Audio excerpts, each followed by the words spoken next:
හරි මේ වර්ක්ෂීට් එක දිහා බලන්නකෝ. මේක එන්ටර් කරලා තියෙනවා නම්. දැන් මේක ගත්තොත් එහෙනම් මේකේ පළවෙනි නම සම්පූර්ණ තියෙන සිම්පල් අකුරු වලින්. හැබැයි පළවෙනි මේකේ දෙවෙනි නමේ පළවෙනි අකුර විතරක් කැපිටල්. ඊළඟ නම ගත්තොත් එහෙම ඊළඟ එකේ පළවෙනි අකුර විතරක් කැපිටල් හැම වචනෙම නමේම. එතෙක්ම ඊළඟ එක ගත්තොත් එහෙම එතන ඇත්තටම තනිකරම කැපිටල් අකුරු විතරයි මෙතන තියෙන්නේ. ඒකට මේක ගත්තොත් මේකේ කැපිටල් පළවෙනි අකුර එතනින් පස්සේ ටික සිම්පල් ආයේ දෙවෙනි වචනේ සම්පූර්ණ කැපිටල් අකුරෙන් තියෙන්නේ. දැන් මේ වගේ තමයි අපි ගොඩක් වෙලාවට හදන වර්ක්ෂීට්ස් වල ගොඩක් වෙලාවට මේ අකුරු ටයිප් කරනකොට සමහරවිට වරදිනවා. ඒත් එක්කම කියන්නේ අපි එක ෆෝමැට් එක නෙවෙයි එක එක ෆෝමැට් වල අපි ටයිප් කරනවා.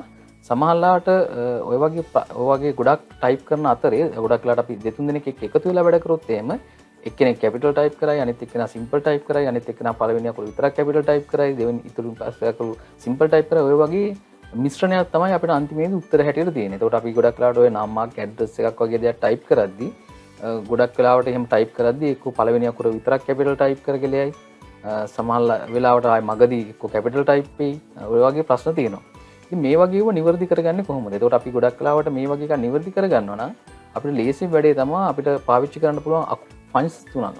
අකුරු වෙනස් කිරීම වෙනුවෙන් ෆන්ක්ෂන්ස් තුනක් පාවිච්චි කරන්න පුළුවන්. එකක් අපර් අනිත් එක ප්‍රොපර් අනිත් එක ලෝවර්. එතකොට ඔය ෆන්ක්ෂන්ස් තුන අපිට ලේසියෙන් පාවිච්චි කරන්න පුළුවන්. ඒත් මම කියන්නම් කොහොමද මේ වැඩේ කරන්නේ කියලා. දැන් මට පුළුවන් මම ෆන්ක්ෂන් එකින් එක පාවිච්චි කරලා පෙන්නන්නම්. පළවෙනි ෆන්ක්ෂන් එක හැටියට මම ගන්නම් අපර් කියන ෆන්ක්ෂන් එක.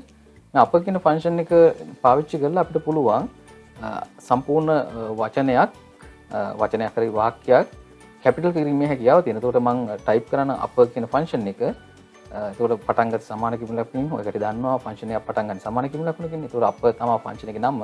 වරහන් ඇරියා වරහන් ඇතුලේ අපිට ටයිප් කරන්න පුළුවන් මොකද්ද? පැරාමීටර් එක හැටියට මම දෙනවා සෙල් ඇඩ්‍රස් එක. ඒතර මේ නම අදාළ සෙල් ඇඩ්‍රස් එක දීලා එන්ටර් කරා නම් මට උත්තරේ හැටියට එන්නේ තනිකරම අකුරු කැපිටල් වෙච්ච වචන දෙකක්. ඒ කියන්නේ නම සම්පූර්ණ මේ මෙතන තියෙන නම මෙතන ඇවිල්ලා තියෙන්නේ කැපිටල් සිම්පල් වලින් නෙවෙයි තනිකරම කැපිටල් විතරක් පාවිච්චි කරලා. ඒත් එක්ක මට මේක ඩබල් ක්ලික් කරා නම් ඔකට දන්නවා මේ විදිහට සම්පූර්ණ කැපිටල් අකුරෙන් විතරක් අපිට උත්තරේ ලබා ගන්න පුළුවන්. ඒතකොට මේ අපර් ෆන්ක්ෂන් එක. ඔය වගේම අපිට පුළුවන් ලෝවර් කියන ෆන්ක්ෂන් එක පාවිච්චි කරලා ලෝවර් කියන ෆන්ක්ෂන් එක පාවිච්චි කරලා අපිට පුළුවන් ඔය වගේම කැපිටල් නෙවෙයි සිම්පල් කරගන්න ඕනම අකුරක්. කියන්නේ කැපිටල් සිම්පල් හරි කැපිටල්ම තියෙන එකක් හරි අපිට සිම්පල් කරගන්න පුළුවන් මේ ලෝවර් කියන ෆන්ක්ෂන් එක පාවිච්චි කරලා. ඒකට අපිට පුළුවන් සමානයි ලෝවර් තමයි ෆන්ක්ෂන් එකේ නම වරහන් ඇරියා. ඊට පස්සේ අපිට පුළුවන් අදාළ ටෙක්ස්ට් එක ඉන්ට්‍රොඩියුස් කරලා දෙන්න. මම මේක දෙන්නම් B3 කියලා. එතකොට ඔකට පෙනෙයි මේකේ උත්තරේ හැටියට ආවේ සිම්පල් අකුරෙන් තමයි මේ නම ආවේ. ওই විදිහට කැපිටල් සිම්පල් කරගන්න ඒක කැපිටල් කරගන්න අපර් කියන ෆන්ක්ෂන් එක සිම්පල් කරගන්න ලෝවර් කියන ෆන්ක්ෂන් එක පාවිච්චි කරන්න පුළුවන්. ඒත් එක්කම අපිට පුළුවන් ප්‍රොපර් කියලා ෆන්ක්ෂන් එකක් තියෙනවා. ප්‍රොපර්. හරි අපි ප්‍රොපර් කියන ෆන්ක්ෂන් එක ලියුවොත් අපි මම ලියන්නම් PROPER ප්‍රොපර්. ඒතකොට මේකත් අර විදිහම තමයි අපිට දෙන්න දෙන්නේ එක පැරාමීටර් එකයි. ඒක හැටියට මම දෙන්නම් මේ සෙල් ඇඩ්‍රස් එක. උත්තරේ හැටියට එන්නේ පළවෙනි අකුර කැපිටල් ඉතුරු අකුරු ටික සිම්පල්. ওই විදිහට තමයි මේ ෆන්ක්ෂන්ස් තුන ක්‍රියාත්මක වෙන්නේ. ඒතකොට අපර් කියන ෆන්ක්ෂන් එකෙන් තනිකරම සම්පූර්ණ කැපිටල් අකුරු වලට විතරක් පරිවර්තනය කරන්න පුළුවන්. ලෝවර් එකෙන් සම්පූර්ණ සිම්පල් බවටත් ප්‍රොපර් එකෙන් පළවෙනි අකුර කැපිටල් කරලා ඉතුරු අකුරු ටික සිම්පල් කරන්නත් පුළුවන්. ඒකට ඔය විදිහට වාක්‍යයක් වගේ තිබ්බොත් වාක්‍යයේ පළවෙනි අකුර කැපිටල් දෙනවා. වාක්‍යයේ පළවෙනි වචනේ පළවෙනි අකුර කැපිටල් ඊට පස්සේ සිම්පල් ආපහු දෙවෙනි වචනේ පළවෙනි අකුර කැපිටල් ඉතුරු ටික සිම්පල්. ඔය විදිහට තමයි ඔයක ක්‍රියාත්මක වෙන්නේ. දැන් මේ විදිහට අපිට මේ ෆන්ක්ෂන් තුන ගොඩක් වෙලාවට ප්‍රායෝගිකව පාවිච්චි කරන්න පුළුවන්. මොකද තේරෙනවා ඇති අපි ගොඩක් වෙලාවට වැඩ කරද්දී අර එක එක්කෙනා එක්ක වැඩ කරද්දී එක එක්කෙනා එක එක විදිහට තමයි data enter කරන්නේ. ඒකට නමුත් අපිට අන්තිමේදී ලස්සන output එකක් දෙන්න ඕනේ. එක්ක capital එක්ක simple එහෙම නැත්නම් ඔය proper වගේ first letter capital ඉතුරු අකුරු ටික simple වගේ format එකක් අපිට දෙන්න ඕන නම් අපිට පුළුවන් ඇත්තටම මෙන්න මේ functions තුන ලස්සනට පාවිච්චි කරන්න. හැබැයි පොඩි ප්‍රශ්නයක් තියෙනවා කියලා හිතේ. දැන් ඇත්තටම අපිට පුළුවන් නම් මෙතෙන්ම මේ capital කරගන්න. එහෙම නැත්නම් එතනම simple හරි පළවෙනි අකුර capital කරන විදිහට format එක හදාගන්න. ඒකට ඒක කොහොමද කරන්නේ? අතන මේකම කරන්න නම් හැකියාවක් නැහැ Excel වල. හැබැයි අපිට පුළුවන් අපිට දැන් මෙතන ටයිප් කරලා තියෙන අකුරු ඒහා සමාන එකක් මෙන්න මෙතෙන්ට ගෙනියන්න. දැන් උදාහරණයක් විතර අපි හිතමු මෙතන capital simple කරලා හදාගත්ත මේ proper කියන function එක පාවිච්චි කරලා හදාගත්ත අකුරු ටික වචන නම් ටික මට ඕනේ මෙතන පෙන්නන්න. අතන මෙතනින් මම ඒක ගත්තේ. මම මේක copy කරලා මට පුළුවන් මෙතන cursor එක තියලා මට පුළුවන් මෙතනින් පේස්ට් කරද්දී වැලියු කියන විදිහට පේස්ට් කරන්න. එතකොට මේකේ ඔය පේන්නේ නැති සම්පූර්ණ කැපිටල් සිම්පල් මිශ්‍රණයක් විදිහට අර ප්‍රොපර් කියන විදිහට පාවිච්චි හදාගත්ත එක තමයි මෙතන උත්තරේ හැටියට ආවේ.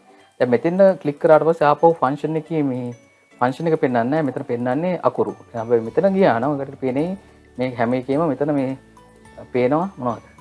ෆන්ක්ෂන් එක සහ ඒකට පාවිච්චි කරපු සෙල් ඇඩ්‍රස් ඒ වගේ තොරතුරු ටිකක් එතන පෙන්වන්නේ. ඉතින් අපිට මේක විශේෂයෙන්ම මේ ෆන්ක්ෂන් එක නැතුව පේස්ට් කරගන්න අපිට පුළුවන් ওই විදිහට. දැන් උදාහරණයකට මම තව පාරක් කරොත් එහෙම මට හිතන්න මේ අප්ප කියන ෆන්ක්ෂන් එක නේ මෙතන පාවිච්චි කරලා තියෙන්නේ. ඒතකොට අප්ප ෆන්ක්ෂන් එක පාවිච්චි කරලා තමයි මම කැපිටල් කරලා තියෙන්නේ.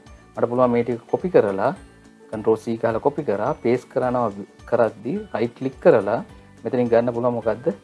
1 2 3 කියලා මේ පොඩි අයිකන් එකක් තියෙනවා. ඒ කියන්නේ වැලියු එකක් හැටියට අපිට පේස්ට් කරගන්න පුළුවන්. ওই විදිහට පේස්ට් කරාම මෙතන ඇත්තටම ආපහු තියෙන්නේ අකුරු විතරයි. ඒකට අදාළ ෆන්ක්ෂන් එක පාරි ෆෝමියුලා එක මෙතන දක්වන්නේ නැහැ. දැන් මේ විදිහට අපිට පුළුවන් මේ ෆන්ක්ෂන් ඒ කියන්නේ විශේෂයෙන්ම අප්පර් ප්‍රොපර් ලෝවර් කියන ෆන්ක්ෂන් තුන අපිට ගොඩාක් වැදගත් වෙන ෆන්ක්ෂන් එකක්. මොකද හේතුව ඔන්න ඔය වගේ ප්‍රශ්න හින්දා. ඒ කියන්නේ අපි ටයිප් කරද්දී වරද්දලා එහෙම නැත්නම් දෙතුන් දෙනෙක් එක්ක එකතු වෙලා ටයිප් කරාම එක එක ෆෝමැට් එක ටයිප් කරලා තියෙනවා නම් ඔය වැරද්ද නිවැරදි කරගන්න ඔය අප්පර් ප්‍රොපර් ලෝවර් කියන ෆන්ක්ෂන් තුන ලස්සනට පාවිච්චි කරන්න පුළුවන්. හැබැයි ඇත්තටම දැන් කාලේ පාවිච්චි කරන්න අවශ්‍ය නැහැ අප්පර් ප්‍රොපර් ලෝවර් කියන ෆන්ක්ෂන් තුන. ඔය තුනම අපිට පුළුවන් ෆ්ලෑෂ් ෆිල් කියලා ෆීචර් එකක් තියෙන. ෆ්ලෑෂ් ෆිල් කියන ෆීචර් එක පාවිච්චි කරලා ලේසියෙන් කරගන්න පුළුවන්. හැබැයි ෆන්ක්ෂන් පාවිච්චි කරලා කරනවා නම් අපිට ඇත්තටම පාවිච්චි කරන්න වෙනවා අප්පර් ප්‍රොපර් ඇන්ඩ් ලෝවර් කියන මෙන්න මේ ෆන්ක්ෂන්ස් තුන. මේ ෆන්ක්ෂන්ස් තුන ඔය කට්ටියට හොඳ අදහසක් මම දෙන්න උත්සාහ කරා. මේක පාවිච්චි කරලා බලන්න. ඒත් එක්කම මගේ channel එක subscribe කරලා ඉතුරු වීඩියෝත් එක්ක සම්බන්ධ වෙයි කියලා මම හිතනවා.